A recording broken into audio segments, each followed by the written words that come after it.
He hated it. Said he wanted this stuff. 100 years ago, a new theory about human nature was put forward by Sigmund Freud. He had discovered, he said, primitive sexual and aggressive forces hidden deep inside the minds of all human beings. Forces which, if not controlled, led individuals and societies to chaos and destruction. This series is about how those in power have used Freud's theories to try and control the dangerous crowd in an age of mass democracy. At the heart of the story is not just Sigmund Freud, but other members of the Freud family. When whippoorwill calls. This episode is about Freud's American nephew, Edward Bernays. Bernays is almost completely unknown today, but his influence on the 20th century was nearly as great as his uncle's. Because Bernays was the first person to take Freud's ideas about human beings and use them to manipulate the masses.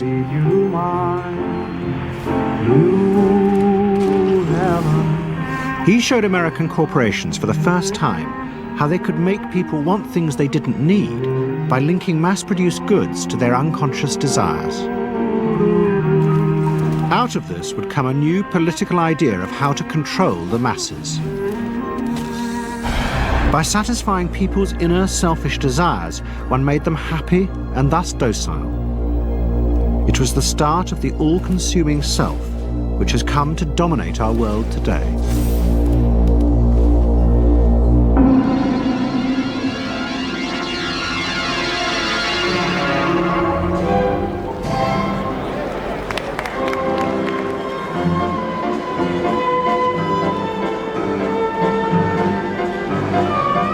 Freud's ideas about how the human mind works have now become an accepted part of society, as have psychoanalysts.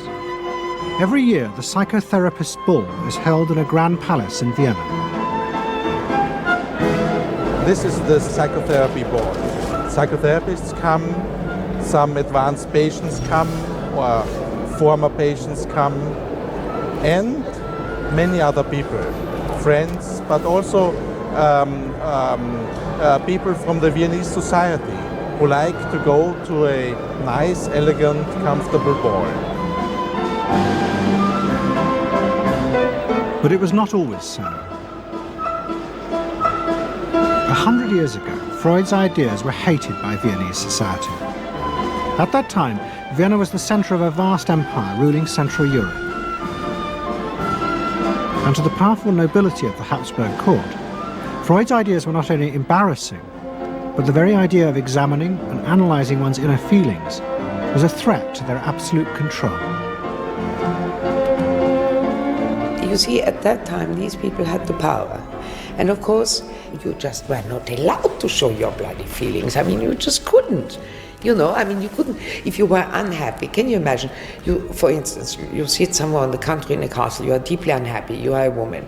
You couldn't go to your maid and cry on her shoulders, or you couldn't go into the village and complain, you know, about your feelings. I mean, you couldn't, it was like selling yourself to somebody. You just couldn't, you know, because they had to respect you. Now, of course, Freud, you see, put that thought very much into question, because you see, to examine yourself, you would have to put a lot of other things into question, your society, everything what surrounds you. And that wasn't a good thing at that time. Why not?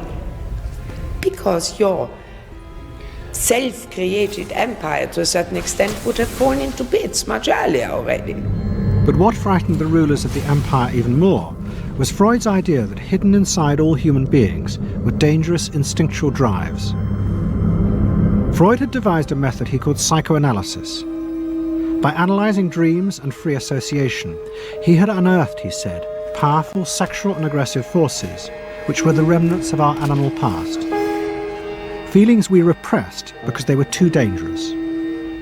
Freud devised a method for exploring a hidden part of the mind, which we nowadays call the unconscious, which is a part that is totally unknown to our consciousness, that there exists a barrier in all our minds, which prevents these hidden and unwelcome impulses of the unconscious from emerging. Good night.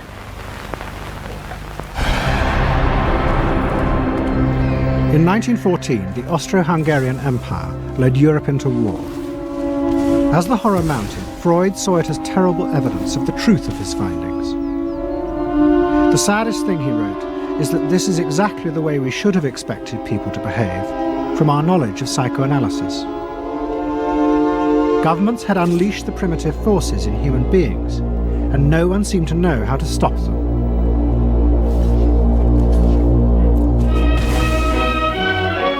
At that time, Freud's young nephew, Edward Bernays, was working as a press agent in America. His main client was the world-famous opera singer Caruso, who was touring the United States.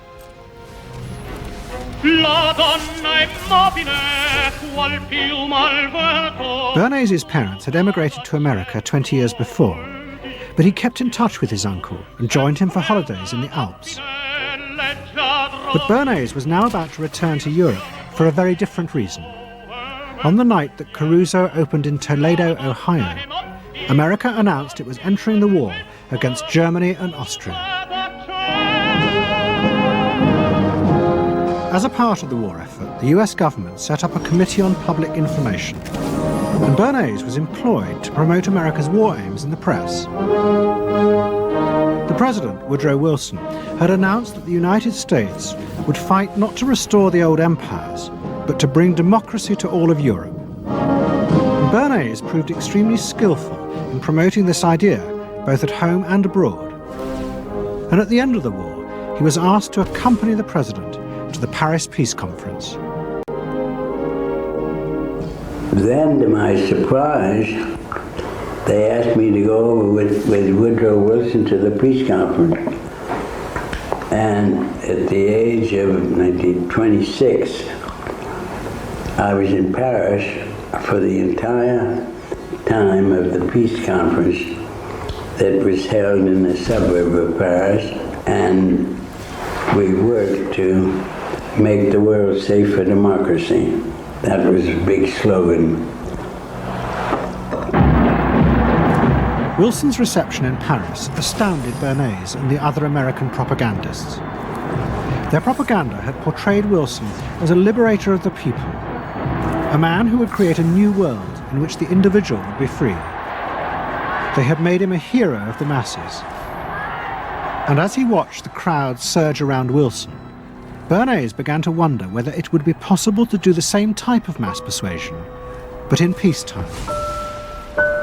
When I came back to the United States, I decided that if you could use propaganda for war, you could certainly use it for peace. And propaganda got to be a bad word because of the Germans using it. So what I did was to try to find some other words. So we found the word Council on Public Relations. Bernays returned to New York and set up as a public relations counsel in a small office off Broadway. It was the first time the term had ever been used. Since the end of the 19th century, America had become a mass industrial society, with millions clustered together in the cities. Bernays was determined to find a way to manage and alter the way these new crowds thought and felt. To do this, he turned to the writings of his uncle Sigmund. While in Paris, Bernays had sent his uncle a gift of some Havana cigars. In return, Freud had sent him a copy of his general introduction to psychoanalysis. Bernays read it, and the picture of hidden irrational forces inside human beings fascinated him. He wondered whether he might make money by manipulating the unconscious. What Eddie got from Freud was indeed this idea that there is a lot more going on in human decision-making, not only among individuals, but even more importantly among groups, than this idea that information drives behavior. And so Eddie began to formulate this idea that you had to look at things that would play to people's irrational emotions And you see, that moved Eddie immediately into a different category from other people in his field and most government officials and managers of the day who thought if you just hit people with all this factual information, they would look at that and say, oh, of course. And Eddie knew that was not the way the world worked. Bernays set out to experiment with the minds of the popular classes. His most dramatic experiment was to persuade women to smoke. At that time, there was a taboo against women smoking, and one of his early clients, George Hill, the president of the American Tobacco Corporation, asked Bernays to find a way of breaking it. He said, we're losing half of our market because men have invoked a taboo against women smoking in public. Can you do anything about that? I said, let me think about it. And then I said, have I your permission to see a psychoanalyst to find out what cigarettes mean to women? He said, what'll it cost? So I called up Dr. Brill, A.A. Brill, who was a leading psychoanalyst in New York at that time. How come you didn't call your uncle? Why didn't you call your uncle? Because he was in Vienna. A.A. Brill was one of the first psychoanalysts in America. And for a large fee, he told Bernays that cigarettes were a symbol of the penis and of male sexual power. He told Bernays that if he could find a way to connect cigarettes with the idea of challenging male power, then women would smoke, because then they would have their own penises.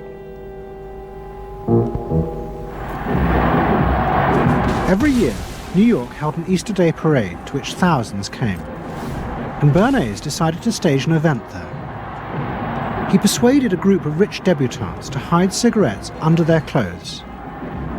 Then they should join the parade, and at a given signal from him, they were to light up the cigarettes dramatically. Bernays then informed the press that he had heard that a group of suffragettes were preparing to protest by lighting up what they called torches of freedom. He knew this would be an outcry, and he knew that all of the photographers would be there to capture this moment. And so he was ready with a phrase which was torches of freedom. And so here you have a symbol, women, young women, debutantes, smoking a cigarette in public with a phrase that means anybody who believes in this kind of equality pretty much has to support them in the ensuing debate about this, because torches of freedom. I mean, what's on all American coins? It's liberty. She's holding up the torch. You see, and so all of this is there together. There's emotion, there's memory, there's a rational phrase, even though it's using a lot of emotional elements. It's a phrase that works in a rational sense. All of this is together. And so the next day, this was not just in all of the New York papers, it was across the United States and around the world. And from that point forward, the sale of cigarettes to women began to rise. He had made them socially acceptable with a single symbolic act. What Bernays had created was the idea that if a woman smoked, it made her more powerful and independent, an idea that still persists today. Embrace me, my sweet embrace. It made him realize that it was possible to persuade people to behave irrationally if you link products to their emotional desires and feelings. The idea that smoking actually made women freer was completely irrational, but it made them feel more independent. It meant that irrelevant objects could become powerful emotional symbols of how you wanted to be seen by others. Eddie Bernays saw the way to sell product was not to sell it to your intellect, that you ought to buy an automobile, but that you will feel better about it if you have this automobile. I think he originated that idea, that they weren't just purchasing something, but they were engaging themselves emotionally or personally in the product or service. That it's not, you think you need a new piece of clothing, but you'll feel better with the piece of clothing. That was his contribution in a very real sense. We see it all over the place today, but I think he originated the idea of the emotional connect to a product or service. What Bernays was doing fascinated America's corporations. They had come out of the war rich and powerful, but they had a growing worry. The system of mass production had flourished during the war, and now millions of goods were pouring off production lines. What they were frightened of was the danger of overproduction, that there would come a point when people had enough goods and would simply stop buying. Up until that point, the majority of products were still sold to the masses on the basis of need. While the rich had long been used to luxury goods, for the millions of working-class Americans, most products were still advertised as necessities. Goods like shoes, stockings, even cars were promoted in functional terms for their durability. The aim of the advertisements was simply to show people the product's practical virtues, nothing more.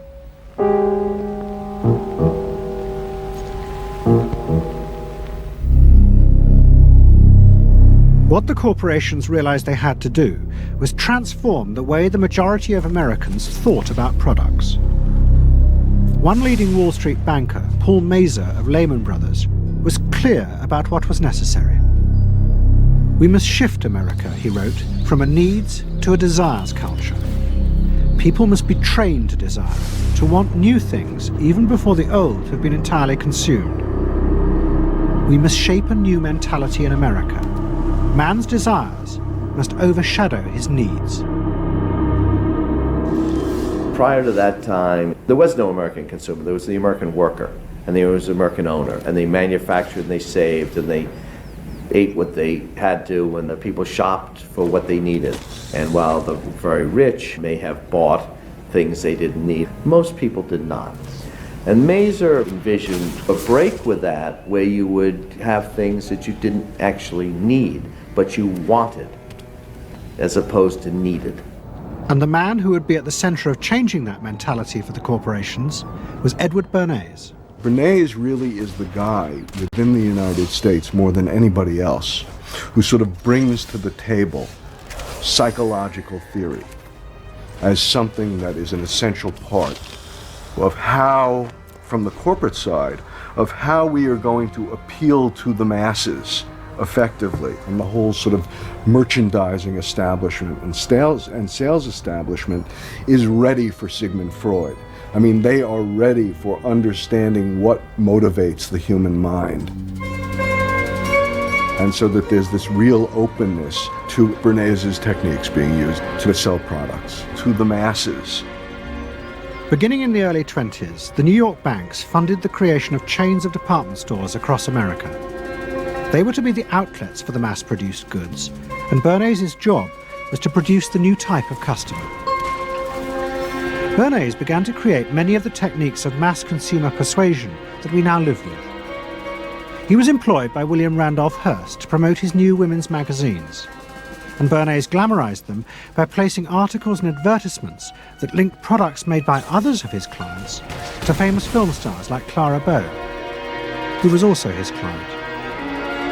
Bernays also began the practice of product placement in the movies, and he dressed the stars at the film's premieres with clothes and jewellery from other firms he represented.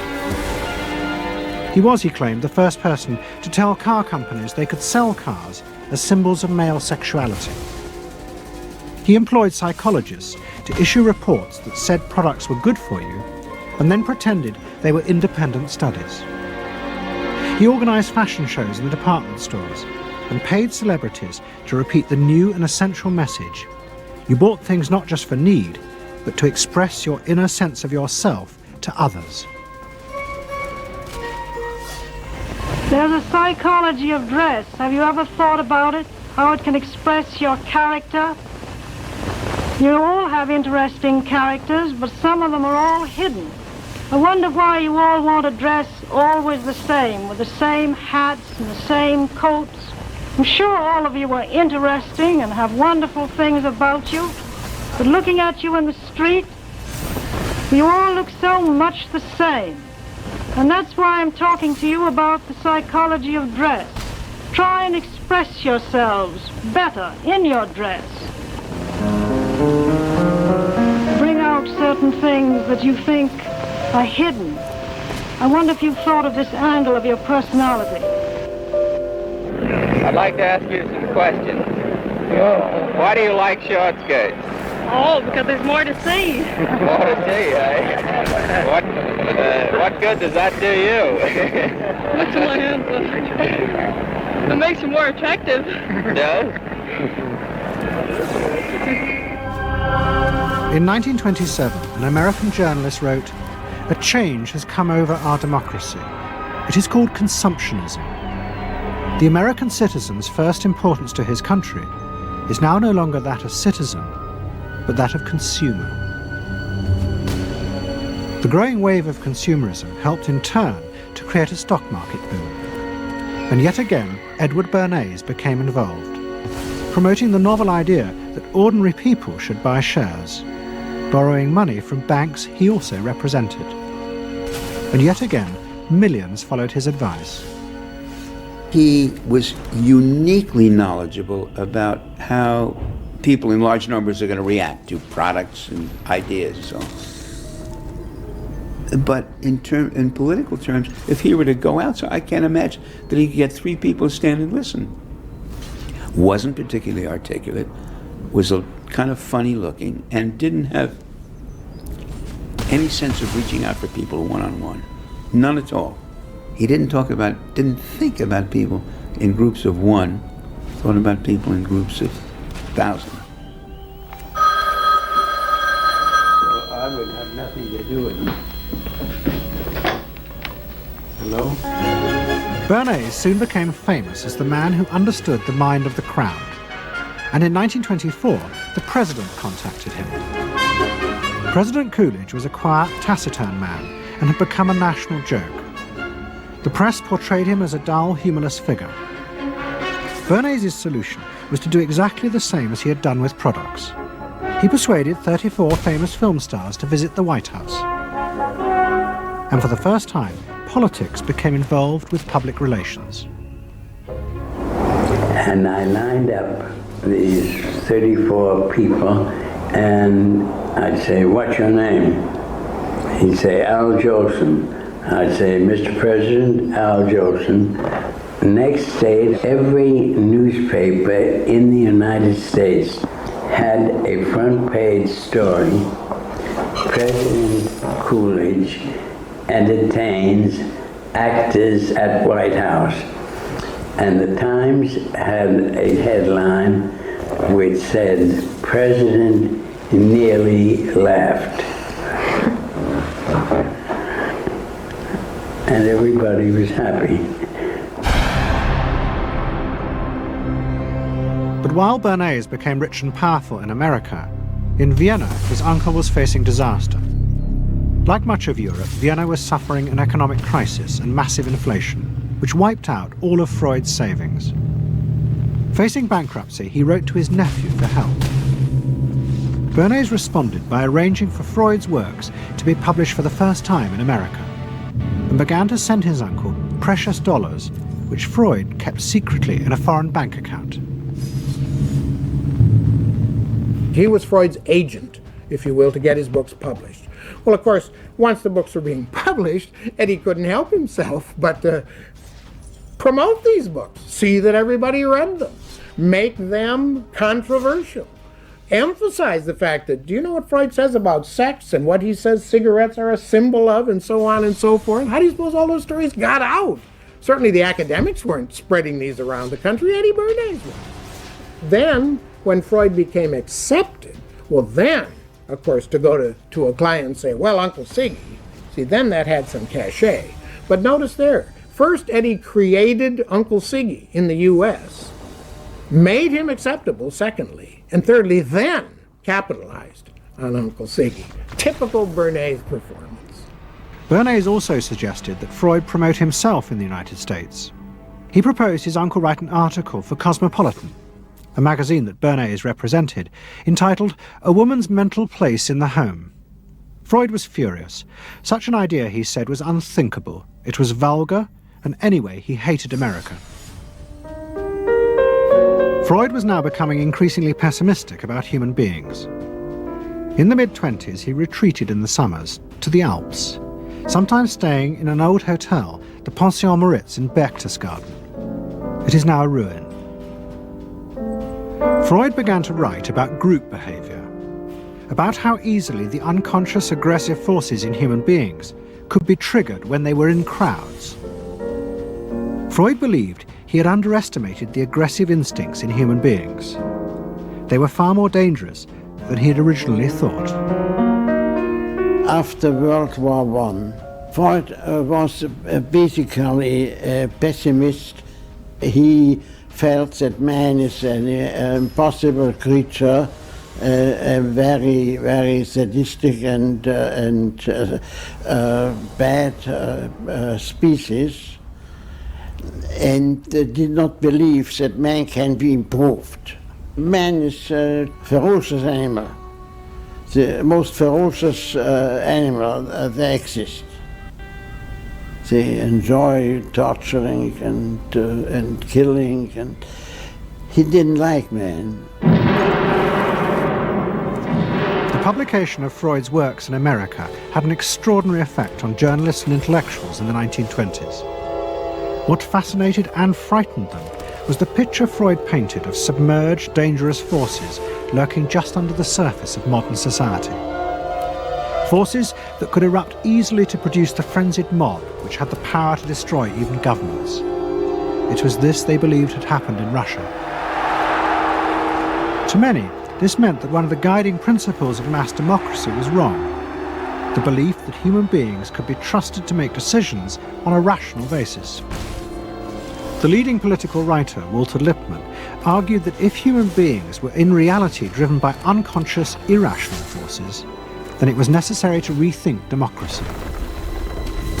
What was needed was a new elite who could manage what he called the bewildered herd. This would be done through psychological techniques that would control the unconscious feelings of the masses. And so here you have Walter Lippmann, probably the most influential political thinker in the United States, who is essentially saying that the basic mechanism of the mass mind is unreason, is irrationality, is animality. He believes that the mob in the street, which is how he sees ordinary people, are people who are driven not by their minds but by their spinal cords. The notion of kind of animal drives, unconscious instinctual drives lurking beneath the surface of civilization.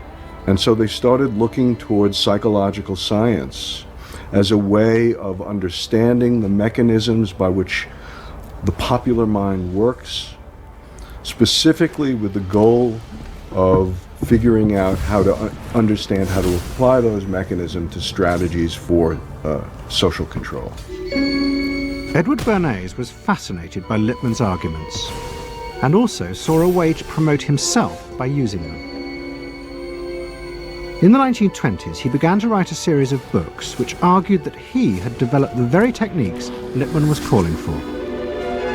By stimulating people's inner desires and then sating them with consumer products, he was creating a new way to manage the irrational force of the masses. He called it the engineering of consent. Democracy, to my father, was a wonderful concept, but I don't think he felt that all those publics out there had reliable judgment, and that they very easily might vote for the wrong man or want the wrong thing, so that they had to be guided from above. It's enlightened despotism in a sense. You appeal to their desires and their unrecognized longings, that sort of thing. That you can tap into their deepest desires or their deepest fears and use that to your own purposes. And then, in 1928, a president came to power who agreed with Bernays. President Hoover was the first politician to articulate the idea that consumerism had become the central motor of American life. After his election, he told a group of advertisers and public relations men, "You have taken over the job of creating desire and have transformed people into constantly moving happiness machines. Machines which have become the key to economic progress." What was beginning to emerge in the 1920s was a new idea of how to run mass democracy. At its heart was the consuming self, which not only made the economy work, but was happy and docile, and so created a stable society. Both Bernays and Littman's concept of managing the masses takes the idea of democracy and it turns it into a palliative. It turns it into giving people some kind of feel-good medication that will respond to an immediate pain or an immediate yearning, but will not alter the objective circumstances one iota. I mean, democracy really, the idea of democracy at its heart was about changing the relations of power that had governed the world for so long. And Bernay's concept of democracy was one of maintaining the relations of power, even if it meant that one needed to sort of stimulate the psychological lives of the public. And in fact, in his mind, that was what was necessary. That if you can keep stimulating the irrational self, then leadership can basically go on doing what it wants to do. Bernays now became one of the central figures in a business elite that dominated American society and politics in the 1920s. He also became extremely rich and lived in a suite of rooms in one of New York's most expensive hotels, where he gave frequent parties. Oh my goodness. He had a home in the corner suite of the Sherry Netherland Hotel. And here's this wonderful suite with all these windows looking out on Central Park and across at the plaza and on the square. And he would use this place to hold a soiree. The mayor would come, all the media leaders would come, the political leaders, the business leaders, the people in the arts. I mean, it was a who's who. People wanted to know Eddie Bernays because, you know, he himself became a sort of a famous man, a sort of a magician who could make these things happen. He knows everybody. He knows the mayor and he knows the senator, and he calls politicians on the telephone as if he did get literally a high or a bang out of doing what he did. And that's fine, but it can be a little hard on the people around you, especially when you make other people feel stupid. People who worked for him were stupid, and children were stupid, and if people did things in a way that he wouldn't have done them, they were stupid. It was a word that he used over and over and over, dope and stupid. And the masses? They were stupid.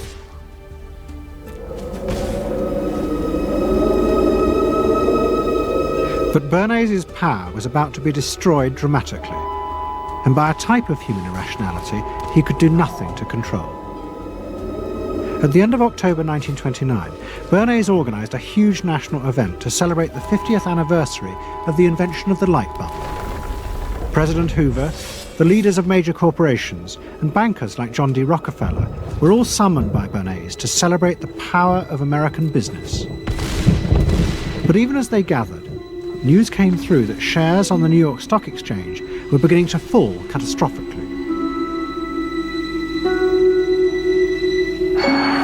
Throughout the 1920s, speculators had borrowed billions of dollars. The banks had promoted the idea that this was a new era where market crashes were a thing of the past.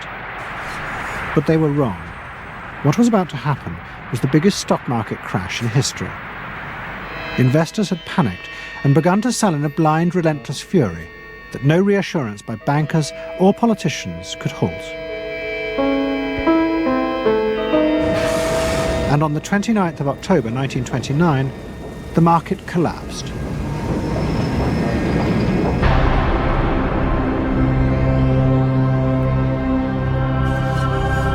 The effect of the crash on the American economy was disastrous. Faced with recession and unemployment, millions of American workers stopped buying goods they didn't need. The consumer boom that Bernays had done so much to engineer disappeared, and he and the profession of public relations fell from favour. Bernays' brief moment of power seemed to be over.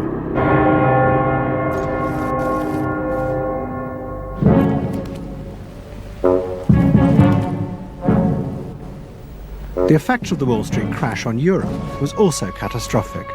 It intensified the growing economic and political crisis in the new democracies. In both Germany and Austria, there were violent street battles between the armed wings of different political parties.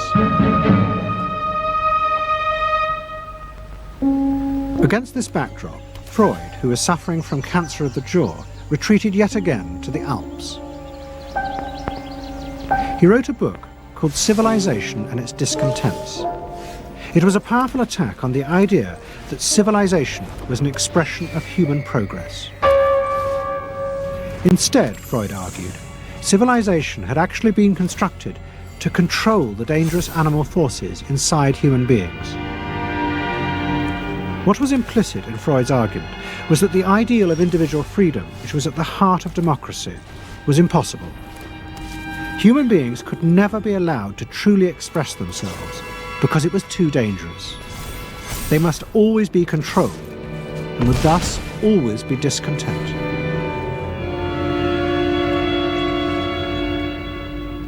Man doesn't want to be civilized, and he is civilization brings discontent, but it is necessary to survival.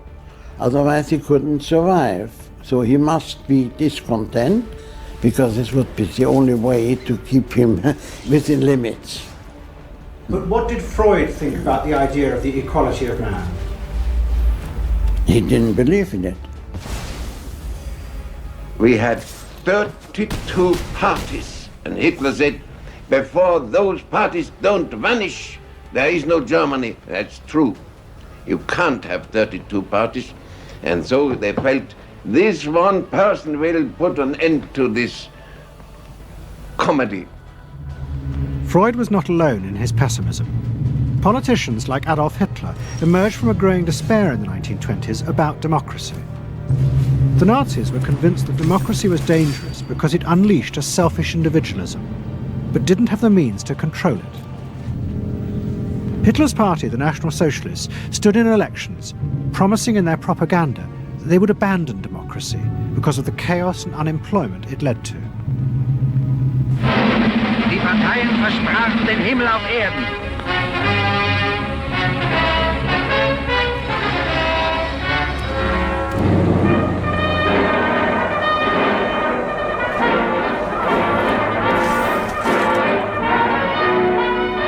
In March 1933, the National Socialists were elected to power in Germany, and they set out to create a society that would control human beings in a different way. One of their first acts was to take control of business. The planning of production would in future be done by the state. The free market was too unstable, as the crash in America had proved. Workers' leisure time was also planned by the state through a new organization called Strength Through Joy. One of its mottos was service, not self.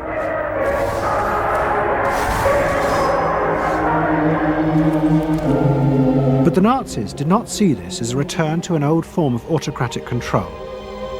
It was a new alternative to democracy, in which the feelings and the desires of the masses would still be central, but they would be channeled in such a way as to bind the nation together. The chief exponent of this was Joseph Goebbels, the Minister of Propaganda. Es mag gut sein, Macht zu besitzen, die auf Gewehren ruht. Besser aber und beglückender ist es, das Herz eines Volkes zu gewinnen und es auch zu behalten. Goebbels organized huge rallies whose function, he said, was to forge the mind of the nation into a unity of thinking, feeling and desire. One of his inspirations, he told an American journalist, was the writings of Freud's nephew, Edward Bernays. In his work on crowd psychology, Freud had described how the frightening irrationality inside human beings could emerge in such groups. The deep, what he called libidinal forces of desire are given up to the leader, while the aggressive instincts are unleashed on those outside the group. Freud wrote this as a warning. But the Nazis were deliberately encouraging these forces because they believed they could master and control them. Well, Freud was saying that masses are bound by libidinal forces. They love each other and delegate their ideas and their feelings to the chap on top. What are libidinal forces? What are libidinal forces? Well, forces of love. Not hate. No, hate is delegated to the others outside.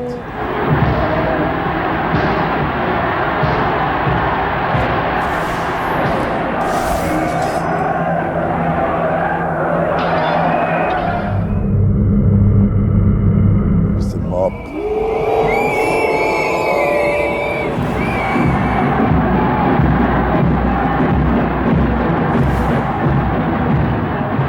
I could see from afar, looking up Wilhelmstraße towards Unter den Linden, how those 100,000 of people, when they passed Hitler, they just became completely delirious.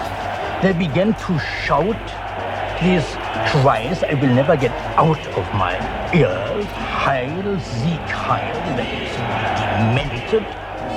And here I got confirmation how those irrational forces, uncontrollable forces in Germany, in the Germans, had erupted, had broken out, were running wild, were departing, marching on.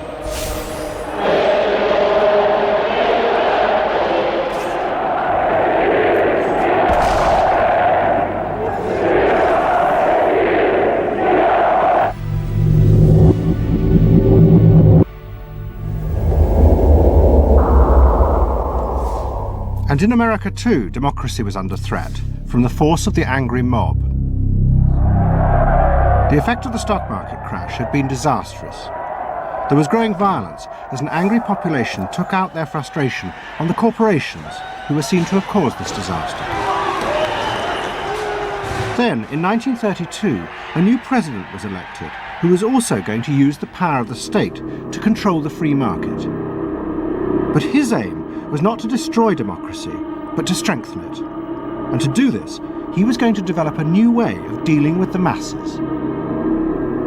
I am prepared, under my constitutional duty, to recommend the measures that a stricken nation in the midst of a stricken world may require. But in the event that the national emergency is still critical, I shall not evade the clear course of duty that will then confront me. I shall ask the Congress for the one remaining instrument to meet the crisis: broad executive power.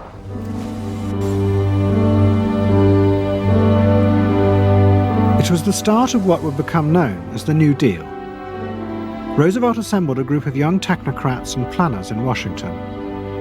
He told them that their job was to plan and run giant new industrial projects for the good of the nation. Roosevelt was convinced that the stock market crash had shown that laissez-faire capitalism could no longer run modern industrial economies.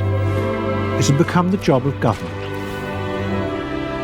Big business was horrified, but the New Deal attracted the admiration of the Nazis, especially Joseph Goebbels. Wir betrachten die wirtschaftliche Entwicklung in Amerika mit dem allergrößten positiven Interesse. Und wir sind dort der festen Überzeugung, dass Präsident Roosevelt und seine Berater auf dem richtigen Wege sind. Es handelt sich in der Tat um das größte wirtschaftliche und soziale Problem aller Zeiten. Die vielen Millionen Arbeitslosen, die ihre Plätze an den Maschinen und in den Kontoren verloren haben, wieder an ihre alten Arbeitsstellen zurückzuführen. Das kann nicht allein der privaten Initiative überlassen werden. Ausschlaggebend ist, dass die öffentliche Hand mit positiven Maßnahmen eingreift. But although Roosevelt, like the Nazis, was trying to organize society in a different way, unlike the Nazis, he believed that human beings were rational and could be trusted to take an active part in government. Roosevelt believed it was possible to explain his policies to ordinary Americans and take into account their opinions. To do this, he was helped by the new ideas of an American social scientist called George Gallup. Favorite reading of New Deal Washington, the survey of U.S. public opinion. From offices at Princeton, New Jersey, a famed statistician, Dr. George Gallup, tells Washington from week to week what the nation is thinking. And in New York, Fortune magazine's analyst, Elmo Roper, compiles for publication a continuous record of the nation's approval or disapproval of how the country is being run. Gallup and Roper rejected Bernays' view that human beings were at the mercy of unconscious forces and so needed to be controlled. Their system of opinion polling was based on the idea that people could be trusted to know what they wanted. They argued that one could measure and predict the opinions and behaviour of the public if one asked strictly factual questions and avoided manipulating their emotions. Well, how about this one? Do you think Franklin D. Roosevelt's New Deal has been bad for the nation in general? No, that question's loaded. It automatically suggests an answer. Well, how about this?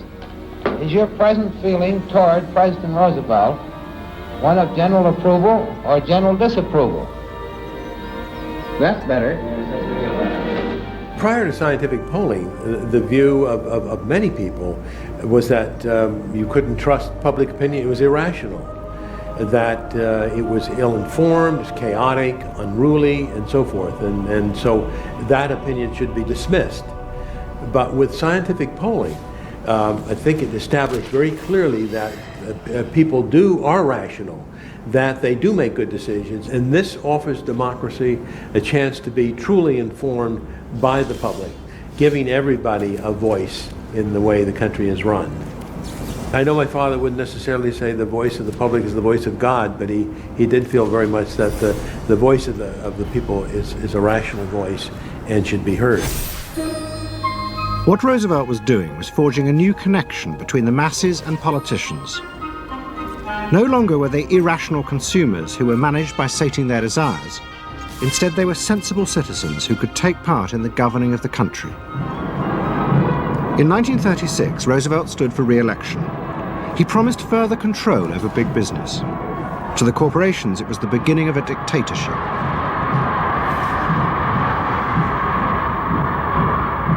Roosevelt interferes with private enterprise and is running the country into debt for generations to come. The way to get recovery is to let business alone. But Roosevelt was triumphantly re-elected. It looks, my friends, like a real landslide this time. So please let me thank you again and tell you that I hope to see you all very soon and bid you an affectionate good night. Faced with this, business now decided to fight back, to regain power in America. At the heart of the battle would be Edward Bernays and the profession he had invented, public relations.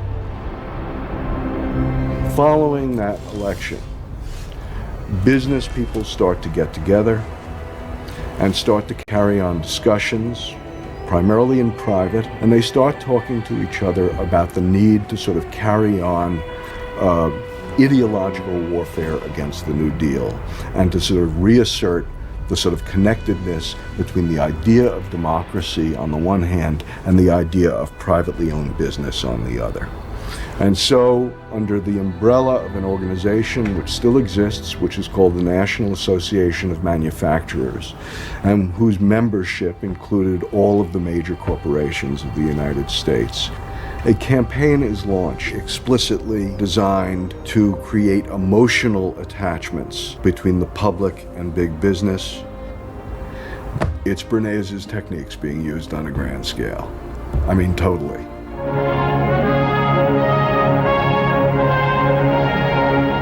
General Motors Parade of Progress, traveling the high roads and byroads of America, bringing to millions of Americans in their own hometowns the fascinating story behind modern industry, showing... The campaign set out to show dramatically that it was business, not politicians, who had created modern America. A better mode of living for all of us. Bernays was an advisor to General Motors, but he was no longer alone. The industry he had founded now flourished as hundreds of public relations advisors organized a vast campaign. They not only used advertisements and billboards, but managed to insinuate their message into the editorial pages of the newspapers.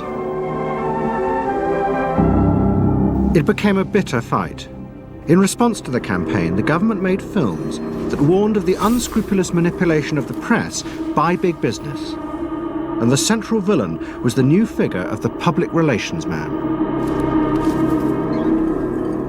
They tried to achieve their ends by working entirely behind the scenes, corrupting and deceiving the public. The aims of such groups may be either good or bad, so far as the public interest is concerned, but their methods are a grave danger to democratic institutions. The films also showed how the responsible citizen could monitor the press themselves. They could create a chart that analysed the reporting for signs of hidden bias. But such earnest instruction was to be no match for the powerful imagination of Edward Bernays. He was about to help create a vision of the utopia that free market capitalism would build in America if it was unleashed. Somewhere over the rainbow, way up. In 1939, New York hosted the World's Fair. Edward Bernays was a central advisor. He insisted that the theme be the link between democracy and American business.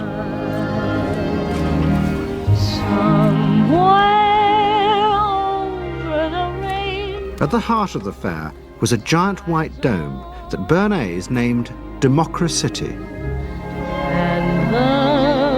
And the central exhibit was a vast working model of America's future, constructed by the General Motors Corporation.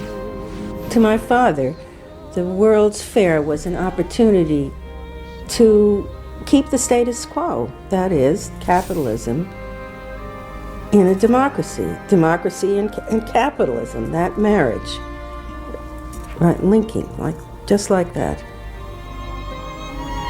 He did that by manipulating people and getting them to think that you couldn't have real democracy in anything but a capitalist society, which was capable of doing anything, of creating these wonderful highways, of making, moving pictures inside everybody's house, of telephones that didn't need cords, of sleek roadsters. I mean, it was consumerist, but at the same time, you inferred that in a funny way, democracy and capitalism went together. The World's Fair was an extraordinary success and captured America's imagination. The vision it portrayed was of a new form of democracy, in which business responded to people's innermost desires in a way politicians could never do. But it was a form of democracy that depended on treating people not as active citizens as Roosevelt did, but as passive consumers. Because this, Bernays believed, was the key to control in a mass democracy. It's not that the people are in charge, but that the people's desires are in charge. The people are not in charge. The people exercise no decision-making power within this environment. So democracy is reduced from something which assumes an active citizenry to the idea of the public as passive consumers. Driven primarily by instinctual or unconscious desires, and that if you can in fact trigger those needs and desires, you can get what you want from them. But this struggle between the two views of human beings as to whether they were rational or irrational was about to be dramatically affected by events in Europe. Events that would also change the fortunes of the Freud family. In March 1938, the Nazis annexed Austria. It was called the Anschluss. Hitler arrived in Vienna to an extraordinary outpouring of mass adulation. But even as he drove through the city, behind the scenes, the Nazis were systematically whipping up and unleashing the hatred of the crowd against the enemies of the new Greater Germany. The Anschluss was a kind of explosion of terrible hatred against the enemies, so-called enemies, or whatever they considered enemies, against the Jews totally, and also against a lot of very distant Austrians who had opposed the Nazis in Austria. They said it's legitimate now, you can do what you want, so they did it. Stealing, robbing and killing, I can't say it otherwise. And human depravity, of course, is always very near to normal behavior. It can change very quickly.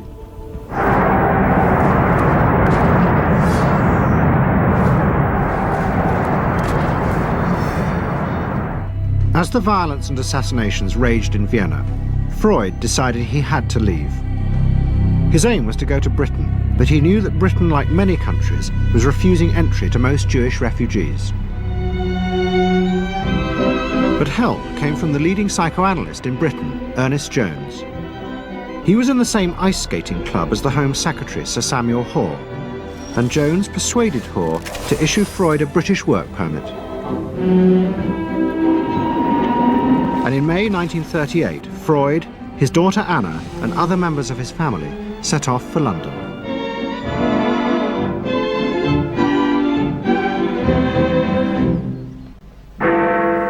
Freud arrived in London as Britain was preparing for war, and he settled with his daughter Anna in a house in Hampstead. But Freud's cancer was now far advanced, and in September 1939, just 3 weeks after the outbreak of war, he died.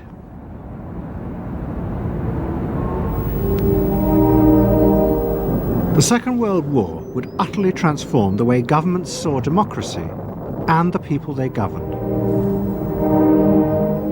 Next week's programme will show how the American government, as a result of the war, became convinced there were savage, dangerous forces hidden inside all human beings, forces that needed to be controlled. The terrible evidence from the death camps seemed to show what happened when these forces were unleashed. And politicians and planners in post-war America would come to believe that hidden under the surface of their own population were the same dangerous forces. And they would turn to the Freud family to help control this enemy within.